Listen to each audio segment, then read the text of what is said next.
यूं ही नहीं ताज ताज बन जाता है। शिल्पकारों का हुनर और चुनिंदा संगमरमर ताज को नायाब बनाते हैं। कुछ ऐसे ही चुनिंदा जगहों से बस खास ही चुनकर लाता हूँ। कतरे कतरे को मैं हीरे सा परखता हूँ। यूं ही नहीं मैं रजनी गंधा बन जाता हूँ। दिया उल्टे भारत रूस के साथ अपने संबंध जो है वो और बेहतर कर रहा है। ट्रंप की धमकियों से ना तो पीएम मोदी परेशान हो रहे हैं और ना ही रूस के साथ संबंध खत्म करने की सोच रहे हैं, बल्कि उल्टा मामला चल रहा है। ट्रंप ने अपनी हरकतों से भारत रूस चीन का ऐसा ट्रायंगल बना दिया है जो अमेरिका की मुश्किल का कारण बन रहा है। आप देखिए कि भारत और रूस के बीच बड़ी डील्स हो रही हैं। भारत के साथ चीन भी अब खुलकर आ गया है। उधर ट्रंप अब अपनी ही बातों में फंस रहे हैं। अमेरिका में ट्रंप के खिलाफ माहौल दिन ब दिन बुरा होता जा रहा है। अमेरिका में लोग सवाल पूछ रहे हैं कि जो वादे किए थे उनका क्या हुआ ट्रंप भैया। इधर भारत में भी ट्रंप की धमकियों के आधार पर कुछ लोग पीएम मोदी को घेर रहे थे। राहुल गांधी तो नरेंद्र सरेंडर जैसे जुमले उछाल रहे थे।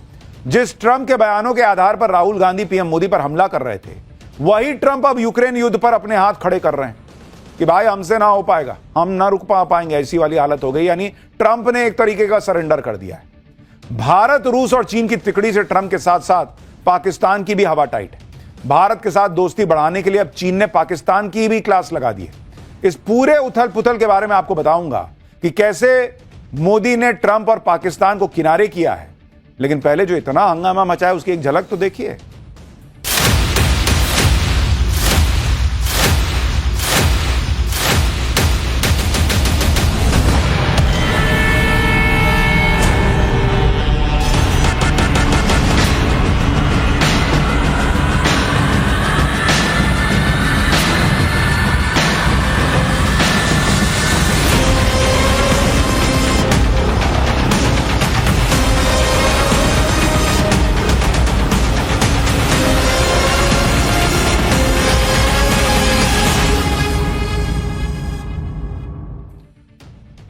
डोनाल्ड ट्रंप की सबसे बड़ी फजीहत तो रूस यूक्रेन युद्ध को लेकर हुई है। ट्रंप खुद को सीज फायर एक्सपर्ट बता रहे थे कि मतलब कहीं भी जाएंगे, लाओ सीज फायर कराना है, लाओ ना मैं करा देता हूं। दुनिया में कहीं भी युद्ध हो रहा हो उसे रुकवाने का क्रेडिट तुरंत हड़प लेते थे कि लाओ लाओ इधर लाओ, मैंने रुकवाया होगा। भारत और पाकिस्तान के बीच सीज फायर करवाने की बात तो ट्रंप ने दर्जनों बार कही। यहां कांग्रेस वाले गिनते थे कि देखिए एक और बोलो एक और। यह अलग बात है कि भारत ने हर बार ट्रंप के दावे को नकारा है। ट्रंप के सीज फायर वाले बयान के आधार पर यहां भारत में राहुल गांधी नरेंद्र सरेंडर वाला नैरेटिव बना रहे थे। कहने लगे कि पीएम मोदी ने ट्रंप के सामने सरेंडर कर दिया। लेकिन असली सरेंडर तो अब लग रहा है कि ट्रंप कर रहे हैं। ट्रंप जो रूस यूक्रेन युद्ध को 24 घंटे में रुकवाने का दावा कर रहे थे, अब इस युद्ध से अपने हाथ पीछे खींच रहे हैं। ट्रंप ने ऐसा गजब का यू टर्न मारा है भाई कि रोहित शेट्टी की फिल्म होती तो गाड़ी चौं चौं चौं करके घूमती और धमाका भी हो जाता। ज़ेलेंस्की के साथ पूरी दुनिया हैरान है, भाई ने ऐसा यू टर्न मार दिया है। ट्रंप ने रूस यूक्रेन के बीच सीज फायर और शांति वार्ता से खुद को पीछे हटा लिया। ट्रंप अब चाहते हैं कि पुतिन और ज़ेलेंस्की बिना अमेरिकी मध्यस्थता के एक दूसरे से मिलकर बात करें। ट्रंप का मानना है कि युद्ध खत्म करने का अगला स्टेप पुतिन और ज़ेलेंस्की के बीच बैठक है। यानी जो ट्रंप कह रहे थे कि भाई हम तीनों अब बात करेंगे नेक्स्ट स्टेप में, वो ट्रंप तो सरेंडर कर बैठे, कह रहे हैं कि नहीं मैं नहीं आऊंगा, तुम दोनों बात करो, तुम दोनों बात करो। वहां फोड़ा फोड़ी चल रही है, बात करेंगे दोनों। यानी एक तरह से ट्रंप ने सरेंडर कर दिया है। वो मान रहे हैं कि रूस और यूक्रेन के बीच युद्ध उनसे नहीं रुकने वाला। जिस तरह से ट्रंप ने यू टर्न लिया है उसके बाद भारत पाकिस्तान के बीच सीज फायर वाले उनके दावे और खोखले दिखने लगे। पहले तो अमेरिका ने यूक्रेन पर को झाड़ पे चढ़ाया कि लड़ना भाई, मैं हूं ना पीछे। अब कह रहा है कि भाई आपस में देख लो क्या करना, मैं नहीं करवा पा रहा हूं, मुझे देखो क्या लग, तुम लोग आपस में पहले बात करो। अरे वो दोनों आपस में बैठने लायक स्थिति में हैं, बैठ सकते तो बैठ नहीं जाते इतने दिन में। देखिए ये सब इसलिए क्योंकि ट्रंप ने कहा है, क्योंकि जब से ट्रंप ने पुतिन और ज़ेलेंस्की से मुलाकात की उसके बाद युद्ध रुकने के बजाय युद्ध और तेज हो गया। यूक्रेन ने रूस की ऑयल फैसिलिटी पर हमला किया जो ड्रुज़बा पाइपलाइन से जुड़ी हुई है। यह पाइपलाइन दुनिया की सबसे बड़ी क्रूड ऑयल नेटवर्क से जुड़ी है। यूक्रेन के मिसाइल और ड्रोन हमले से ड्रुज़बा पाइपलाइन में भयंकर आग लग गई।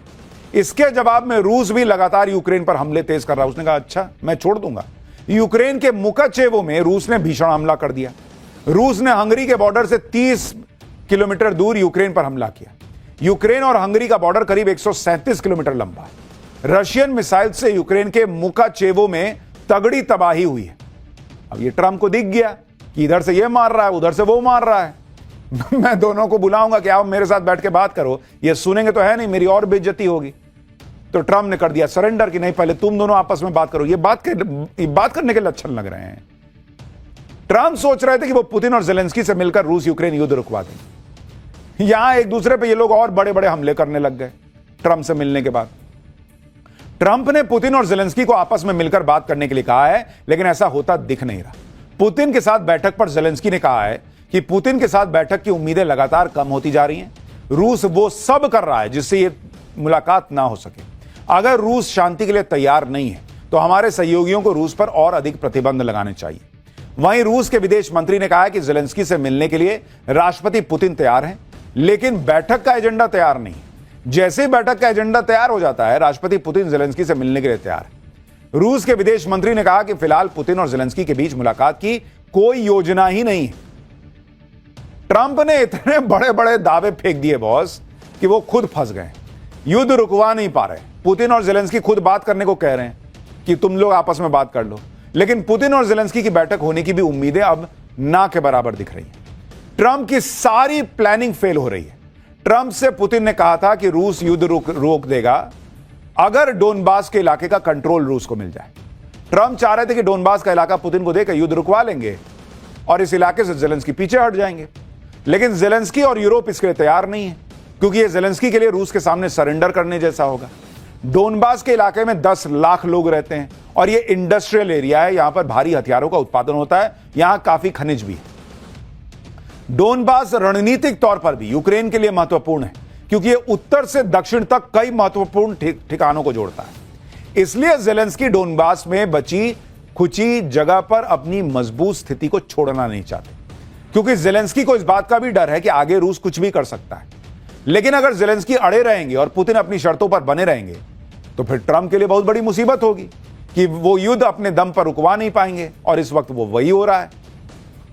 और इसलिए ट्रंप ने धीरे से कोने से सरेंडर कर दिया कि भाई तुम लोग पहले बात करो, तब होगी हमारी ट्रायंगल वाली बातचीत। युद्ध ना रुकवा पाने की बड़ास ट्रंप भारत पे अब निकाल रहे हैं। ट्रंप अपने लोगों से बयान दिलवा रहे हैं। ट्रंप के सलाहकार, उनके मंत्री, उनके करीबी भारत के खिलाफ आग उगल रहे हैं, क्योंकि भाई छीछालेदर हो रही है, बेइज्जती हो रही है कि ये रुकवा नहीं पा रहे।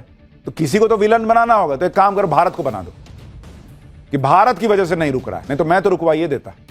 व्हाइट हाउस के सीनियर डिप्लोमेट पीटर नवारो ने कहा है कि भारत कम कीमतों में रूस से कच्चा तेल खरीद कर उसे रिफाइन करके दुनिया में प्रीमियम कीमत पर बेचकर क्रेमलिन के लिए कपड़े धोने की मशीन की तरह काम कर रहा है।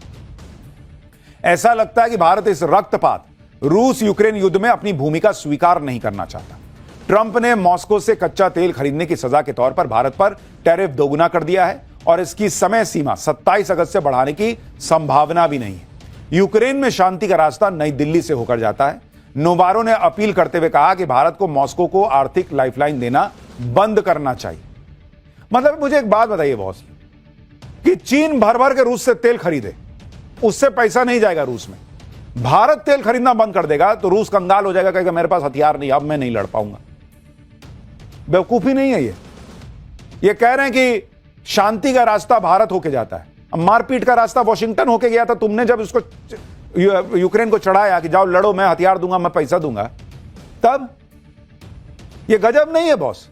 युद्ध हो रहा है रूस यूक्रेन के बीच, रुकवाने का ठेका उठाया ट्रंप ने, टेंडर लिया कि मैं रुकवा दूंगा, और आपसे नहीं रुक रहा है तो भारत की वजह से नहीं रुक रहा है। भारत रूस से तेल खरीद लिया इसलिए युद्ध हो रहा है। गजब लॉजिक है भाई। ट्रंप के लोग जिस तरह से भारत के खिलाफ बयानबाजी कर रहे हैं, उससे अमेरिका में ट्रंप की आलोचना हो रही है। ट्रंप के पूर्व एनएसए जॉन बोल्टन ने भारत पर टैरिफ लगाने पर ट्रंप की आलोचना की। एनएसए मतलब राष्ट्रीय सुरक्षा सलाहकार, जैसे अपने अजीत डोभाल हैं, तो ये भाई साहब पिछले वाले एनएसए थे, पुराने। इससे ट्रंप नाराज हो गए कि इसने ऐसा कैसे बोल दिया। ट्रंप ने जॉन बोल्टन के घर पर एफबीआई से रेड करवा दी। जॉन बोल्टन ट्रंप के आलोचक माने जाते हैं और ट्रंप की नीतियों की कई बार आलोचना कर चुके हैं। अब भारत पर टैरिफ लगाने के लिए बोल्टन ने ट्रंप की खिंचाई की। इसी से बौखलाए हुए ट्रंप ने जॉन बोल्टन के घर पर एफबीआई की टीम भेज दी कि जाओ हड़काओ जरा इसको। आपको बताया था कि जॉन बोल्टन ने टैरिफ पर ट्रंप को क्या कहा। जॉन बोल्टन ने ट्रंप को सन की राष्ट्रपति बताते हुए कहा था कि वो तो राष्ट्रपति बनने के लायक ही आदमी नहीं है। जॉन बोल्टन ने कहा था कि भारत अमेरिका संबंध इस समय सबसे बुरी स्थिति में। ट्रंप ने रूस और चीन पर कोई प्रतिबंध नहीं लगाया है, सिर्फ भारत को निशाना बनाया जा रहा है। चीन के प्रभाव को कम करने के लिए अमेरिकी सरकारें भारत के साथ संबंध मजबूत करने पर काम करती रही, लेकिन ट्रंप की धमकियां भारत, रूस और चीन को करीब ला रही। अब भाई ने यह बोला तो उसके FBI की टीम रेड मारने पहुंच गई, और यह अमेरिका बड़ा बोलने की आजादी का चैंपियन बना घूमता है। यह तो हाल है इन लोगों का। और मुझे एक चीज आपको यह भी बताऊं, देखिए ट्रंप आज नहीं तो कल पीछे तो इनको जाना पड़ेगा। इनको भी पता है कि अमेरिका में हालात बहुत बुरे हो जाएंगे अगर भारत से इस तरह से भिड़ेंगे, और चीन, भारत और रशिया साथ आ गए तो और इनकी हालत खराब होगी। तो ये रास्ता ढूंढ रहे हैं कि किधर से मैं निकलूं कट के, किसी दिन यू टर्न मार देंगे। लेकिन ट्रंप ने जो किया है ना, उसने भारत और अमेरिका के रिश्तों में गांठ पैदा कर दी। ठीक है, दोस्ती फिर से हो जाए, रिश्ते चलने लगे वाला हिसाब होगा, लेकिन वो पुरानी जो बात थी भारत और अमेरिका की, वो सामने ना दिखे लेकिन अंदर ही अंदर एक गांठ तो रहेगी। ट्रंप भारत को धमकियां दे रहे हैं, भारत का साथ देने वालों पर छापा पड़वा दे रहे हैं, लेकिन उधर ट्रंप ये सब हरकतें करते रह गए, इधर भारत ने रूस के साथ और बड़ी बड़ी डील कर ली। कल ही भारत के विदेश मंत्री एस जयशंकर और रूस के विदेश मंत्री लावरोव के बीच मुलाकात हुई। इसमें क्या तय हुआ पता है आपको? कि भारत और रूस के बीच फार्मा, एग्रीकल्चर, खाद्य, ऊर्जा, IT सेक्टर में सहयोग बढ़ाया जाएगा। दोनों देशों के बीच व्यापार को 50% बढ़ाकर $100 अरब तक ले जाने का लक्ष्य है। भारत और रूस अपने व्यापार में विविधताएं लाएंगे और कंपनियों के बीच ज्यादा ज्वाइंट वेंचर करने की जरूरत है। रूस ने भारत के साथ परमाणु ऊर्जा के क्षेत्र में भी सहयोग करने की बात कही है। यानी भारत का स्टैंड क्लियर है कि रूस हमसे पूछ के लड़ने नहीं गया था, यूक्रेन हमसे पूछ के लड़ने नहीं गया था। रूस से हमारी पुरानी दोस्ती है। यूरोप का मन करेगा तो वो रूस से जो है वो गैस ले सकता है, भारत नहीं खरीदेगा तो रूस यूक्रेन युद्ध रुक जाएगा। उल्टा यहां भारत और करेगा और व्यापार करेंगे। बताओ क्या करोगे? जब से ट्रंप ने भारत पर 50% टैरिफ लगाया, जिसके बाद रूस और चीन ने खुलकर भारत का साथ दिया, ट्रंप भारत पर प्रेशर बनाने की और कोशिश कर रहा है, भारत की इकोनॉमी और बिजनेस को प्रभावित करने की कोशिश कर रहा है। लेकिन ट्रंप को ही उल्टे झटके लग रहे हैं, क्योंकि पीएम मोदी ने अलग ही खेल कर दिया है। आप देखिए कि चीन कह रहा है कि भारत के लिए चीन के बाजार खुले, रूस कह रहा है कि भारत के लिए रूस के बाजार खुले। भारत और चीन फिलहाल दुनिया के 2 सबसे बड़े बाजार हैं, और रूस दुनिया की बड़ी ताकत है। ये तीनों देश अगर सेम पेज पर आ गए तो ये तिकड़ी दुनिया की बड़ी ताकत बन सकती है। आप ये भी देखिए कि ट्रंप ने भारत पर प्रेशर बनाने के लिए पाकिस्तान को पुचकारना शुरू किया। असीम मुनीर को व्हाइट हाउस बुलाया, पाकिस्तान को ऐसा ट्रीटमेंट दिया जो खुद पाकिस्तान ने नहीं सोचा होगा। लेकिन पाकिस्तान और अमेरिका की नजदीकियों से चीन परेशान हुआ, क्योंकि पाकिस्तान अगर चल रहा है तो चीन के दम पे चल रहा है। आज ही चीन के विदेश मंत्री ने पाकिस्तान में सेना प्रमुख असीम मुनीर से मुलाकात की। सबके सामने तो चीन ने पाकिस्तान के साथ संबंध मजबूत करने की बात कही, लेकिन कहा जा रहा है कि बंद कमरे में चीनी विदेश मंत्री ने असीम मुनीर की क्लास लगाई। चीन के विदेश मंत्री ने अमेरिका के साथ नजदीकियों पर असीम मुनीर को आईना दिखाया कि पाकिस्तान तो चीन के भरोसे चल रहा है, भीख तुमको हम दे रहे हैं, 2.5 लाख करोड़ का कर्जा दिया है, सीपेक में 5 लाख करोड़ खर्चा कर रहे हैं। पाकिस्तान में सबसे ज्यादा चीन का इन्वेस्टमेंट है, पाकिस्तान को हथियार चीन दे रहा है। तो चीन ने पूछा या तो उधर सटो या इधर सटो। तो अगर चीन के विदेश मंत्री पाकिस्तान गए हैं तो यह भारत के लिए अच्छी बात है कि थोड़ा उसको टाइट करो।